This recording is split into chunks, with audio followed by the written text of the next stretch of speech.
నమస్కారం ఈటీవీ 360కి స్వాగతం. ముందుగా ప్రధానాంశాలు. పార్లమెంటులో ఆగని విపక్షాల ఆందోళన, లోక్సభ రేపటికి వాయిదా.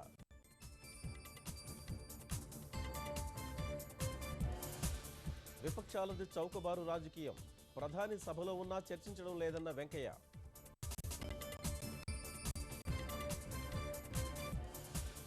వ్యవసాయ రుణాలకు ఇబ్బంది లేకుండా కేంద్రం చర్యలు, సహకార బ్యాంకులకు నాబార్డ్ నుంచి 21,000 కోట్లు.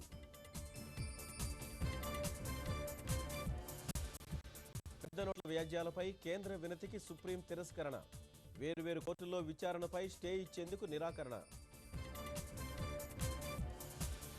భవానీ ద్వీప పర్యాటక సంస్థకు ఏర్పాటు 50 కోట్ల మూలధనంతో డిఐటిసికి ప్రభుత్వం ఉత్తర్వులు.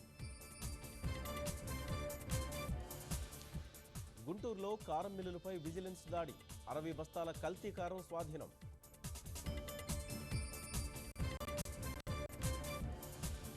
స్వరబ్రహ్మ మంగళంపల్లికి ప్రముఖుల నివాళి, చెన్నైలో సాయంత్రం 4 గంటలకు అంత్యక్రియలు.